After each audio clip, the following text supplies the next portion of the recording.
Você comentou sobre Sérgio Moro, né? Quero te ouvir sobre isso. É inocência ou é acordão? E tendo em vista que pode ser um acordão, o que vem pela frente? Eu já vi gente analisando, trazendo essa possibilidade de anistia, inclusive em relação a Jair Bolsonaro. Então, assim, é para a gente ficar com o pé atrás a partir dessa decisão do TSE. Então, Thalita, algo mudou nos últimos meses. Alguma coisa ocorreu aí nos bastidores da política. Você sabe que o Brasil tem um histórico de tentar sempre conciliar, né? Algo mudou nos bastidores nos últimos meses. Porque era dado como certa. Todo mundo falava, toda a mídia, inclusive, toda a mídia bolsonarista, desculpa, lavajatista, que é quase a mesma coisa, toda a mídia lavajatista, né, morista, dava como certa a cassação do Moro no Tribunal Regional Eleitoral do Paraná e, se não, no Tribunal Superior Eleitoral. Toda a mídia. Estadão, Globo, Folha, TV Globo, todo mundo dava como certo.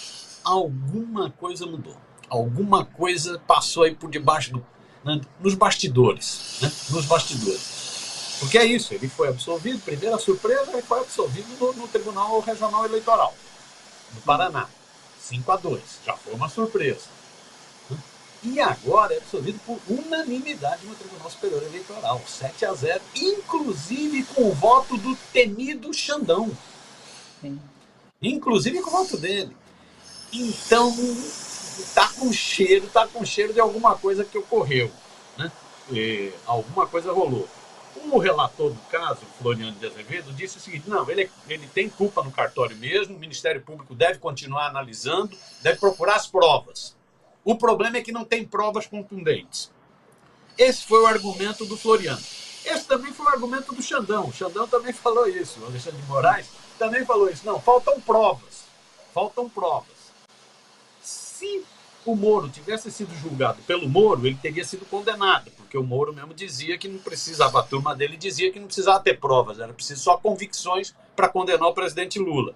Se o Moro fosse julgado, ele já estava na cadeia, inclusive. O Moro julgaria o Moro e mandaria para a cadeia, né? Sem prisão preventiva, com toda aquela escarcel que ele gostava de fazer, né? Que ele gostava de ordenar, colocar o cachorrinho dele, que chefiava a Operação Lava Jato, Dallagnol, para fazer. Mas tanto o Floriano, que é o relator, quanto o Xandão alegaram isso, não tem provas. Agora, provas existiam de montão, prova de abuso de poder econômico, muito mais grana se gastou na candidatura dele do que na candidatura dos adversários.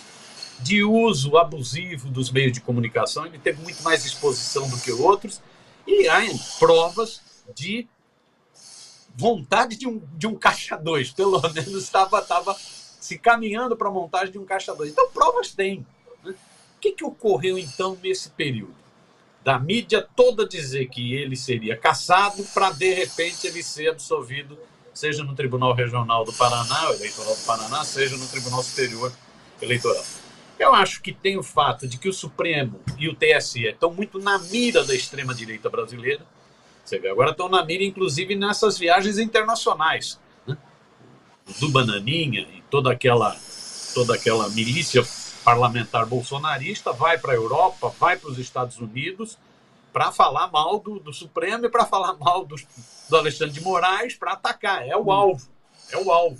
Né? Central, né? Que repercute nos Estados Unidos, na Europa. Então, o Supremo e o TSE estavam como alvo, né, da extrema-direita. Pode ter aí uma tentativa de acalmar. Não é bem assim, vamos com calma, vamos negociar. Pode ter isso. Pode ter também o papel do Congresso Nacional e aí principalmente do Senado. Né? O Pacheco, que está tentando viabilizar o seu sucessor no Senado, Pacheco tem cada vez mais sinalizado para a banda bolsonarista do Senado, que é grande, é muito grande. Né? Então Pacheco está cada vez tentando se aproximar mais dos bolsonaristas. E para isso ele vai peitando o Supremo em várias questões. Nesses últimos dias, não é para menos, o Pacheco se reuniu com o Alexandre de Moraes e se reuniu com outros ministros do Tribunal Superior. Sondado sobre isso, ele chegou a dizer que a cassação do Moro poderia criar atritos com o Senado. atritos, possíveis atritos com o Senado. Ou seja, tem aí uma pressão, teve aí uma pressão também. Então você tem essa pressão feita pela extrema-direita, pelo bolsonarismo, tem essa pressão feita pelo Congresso Nacional, né, e principalmente aí no caso pelo Supremo. Eu acho que pode ter havido, mas só a história vai dizer, pode ter havido um acordão nesse último período. Pode ter havido um acordão nesse último período, que é o seguinte, ó, limpa a barra do Moro, limpa a barra também daquele senador, né, aquele ex-ministro da Pesca, ex-secretário da Pesca do Bolsonaro, o Seife, que está metido em um monte de rolo, anda ali, inclusive meio atrapalhado, meio dopado ultimamente. Limpa a cara também do Seife, né? Um acordo para acalmar o Congresso, principalmente o Senado, no caso 2 senadores, e para tentar conter a ira bolsonarista. Você vê que o Moro fez questão de agradecer a quem? Ao Bolsonaro.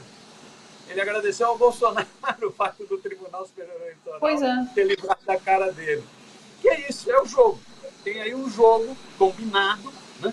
Você vê, o Bolsonaro era contra o PL recorrer da decisão do TRE do Paraná.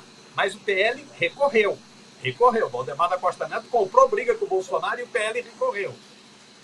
Mas mesmo assim o Moro vai e agradece o Bolsonaro. É uma sinalização.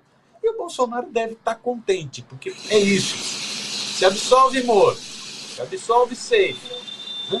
Pode ser que livrem a cara dele também. Pode ser que livrem a cara dele também, inclusive da ineligibilidade. Então nós podemos estar tendo, vamos ver, a conferir, nós podemos estar tendo um grande acordão sendo montado. Você vê o papel da mídia. O papel da mídia nesse período foi muito interessante. A mídia que dava como certa a cassação do Moro passou a defender o Moro de forma incisiva. Comentava, condenava um pouco os abusos que foram cometidos pela Lava Jato, né? Mas nunca condenou a Lava Jato, até porque ela teria que fazer autocrítica, e nunca aceitou a ideia da cassação do Moro. Ou seja, o Moro continua. A mídia, para aceitar a ideia da cassação do Moro, principalmente a Globo, tem que fazer autocrítica. E não vai fazer autocrítica, talvez daqui a 50 anos faça, né? Como fez no caso do golpe militar. Né? Então eu acho que podemos estar no meio de um acordão perigoso, né? Porque é isso, as provas eram muito fortes contra o Sérgio Moro, de abuso de poder econômico, uso irregular de meios de comunicação, caixa 2, era muito, né? Mas vai se passando pano. Isso é um perigo para a política brasileira. Foi passando pano num deputado que falava que era para ter golpe, que era para matar 30 mil, que era para estuprar. Foi passando pano que deixou o fascismo ascender no Brasil. Pois é, um caso como esse, essa absolvição, deixa claro como a justiça também é suscetível aos humores na política, aos acordos, e tem muito a ver com timing político, né? Por isso que a gente, inclusive, quando traz a discussão sobre as punições relacionadas a Jair Bolsonaro, teme esse timing político que está se passando. A gente está perdendo esse momento de responsabilizá-lo por tudo que ele fez e por puni-lo, para que ele vá realmente para a cadeia, como a gente tem esperado um bom tempo. Então, assim, quando a gente traz esse caso do Sérgio Moro, serve de aviso em relação ao que se discute sobre Jair Bolsonaro também.